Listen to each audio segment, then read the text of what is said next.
अच्छा संगीता आम इनके तीना गानेम दुलाराइन तहनते इन खन हो बेसी चेदा उना बेसी इनकेम दुलाराइन तहना चेदा जो बन बाडे किंतु आम छाड़ा दिन दाग को अड़ी कष्ट गिन बुझ तहना इन हो आम के दोमेन दुलाराम तहना आम इनगे तीस हो बाम बगिरने तो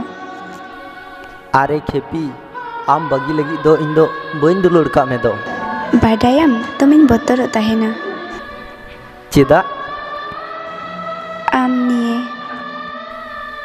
इन निये चेदा लय में से पासे जहाँ तिसम आदो इन एकला दो कते आम बगी कते तीसो संगिन ते बइन सहा चो इना गिलांग दुड़ुआ चेदा इन्या मिटेन कामी मिना तिन्यो उना चे बेस्तो ले में से लाहते लेका कॉल से एसएमएस कोनो रिप्लाई के बाम रिप्लाई तहना चे चिकाउ कना ले में से बांग इन्या दो ची हवान ची हुई कान तिन्या असले दोमे कामी से ओना होते कामी चापते इन फोन बाई रिसीव दड़ी तम कना ओना मेन कते विश्वजीत फोन रे फोन हेना विश्वजीत फोने कटाव कदा संदेह हिसाब ते संगीता मेनदा आम फोनेम गे किदा चिदा एमनी गी एमनी माने ओकोय फोन कदा ले में मेता मिन से एमनी गी अच्छा ओना को तो बागी हम से आमा फोन इनके मन में से मेता मिन से एमनी गी अच्छा ओना को तो बागी हम से एमोम से बांग उना ले में चेदा फोन देन मिताम कनाई बांग बइन एमो आ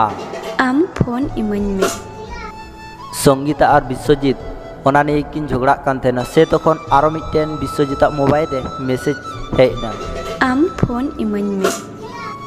ओना कथा मेन कते संगीता विश्वजीत ठे खो जोर कते फोन हताव चेष्टायदा किंतु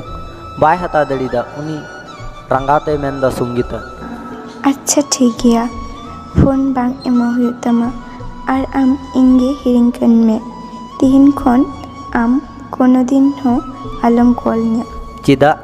ओना ना कारणिन बाड़ाय दड़िया चिगी बांग मेन कते संगीता ओंडे खने चलाक कना संगीता मने थेना जे विश्वजीत इनके तायम से खय होहो कते रुवाड़िया किंतु उनका तो बांग हुई लेना उनी बाय होहो दिया और किछुकन पर संगीता तायम से कय रुवाड़ किदा से तखने नेला कना विश्वजीत अकय साला चे फोन ते रोड़दा लांदा लांदाते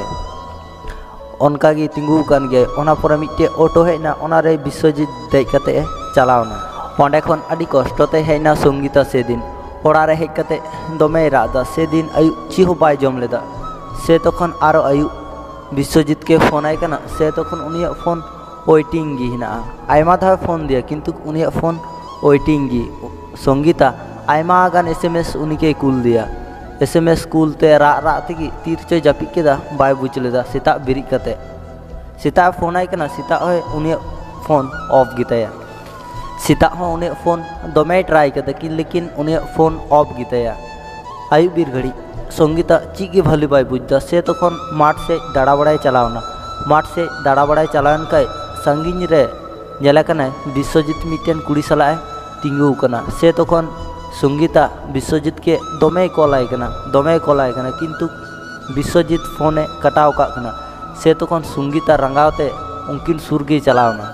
आरे अकय कना माम दो और आलिया सुर रे चेदाम तिंगू कना विश्वजीत ओना कथा आंजमते संगीतावा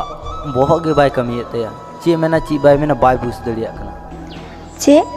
एम लैदा नितो दो आम इंगे बाम चिन्हविन कना बांग अकय कनाम आम बांग अकय कनाम आम ओना कथा आंजमते संगीताय राग किदा और उनी गोटा न्यूत गी बुझदा से तखन संगीताय मेनदा आम नोआ कथाम मेना इन बाडाय गे बइन बाडाय कान थेना छी छी छी उना एम खरापा मेनते बाडाय गे बइन बाडाय कान थेना अम्मा आरो इटा कुड़ी सावम दाड़ा बाडाय कान तखन गे उनी पासे रेनी कुड़ी गिद्रे मेनदा नई दई अकय कना सोना अरे बागियाय मेसे अकय खेपी हड़ कनाय इन दो बइन चिन्हया जदि छिपी गे खाय दो आमा नितुम दो चिकाते बाडाया धूर ᱤᱧ ᱫᱚ ᱵᱟᱹᱧ ᱪᱤᱱᱦᱟᱹᱣᱮᱭᱟ, ᱚᱠᱚᱭ ᱠᱟᱱ ᱪᱚᱭ ᱚᱠᱟᱨᱮᱱ ᱠᱟᱱ ᱪᱚᱭ ᱵᱟᱹᱧ ᱵᱟᱲᱟᱭᱟ, ᱪᱚ ᱱᱚᱰᱮ ᱠᱷᱚᱱ ᱫᱚ᱾ ᱚᱱᱟ ᱠᱟᱛᱷᱟ ᱢᱮᱱ ᱠᱟᱛᱮ ᱵᱤᱥᱥᱚᱡᱤᱛ ᱛᱟᱹᱠᱤᱱ ᱚᱸᱰᱮ ᱠᱷᱚᱡ ᱪᱟᱞᱟᱜ ᱠᱟᱱᱟ ᱠᱤᱱ,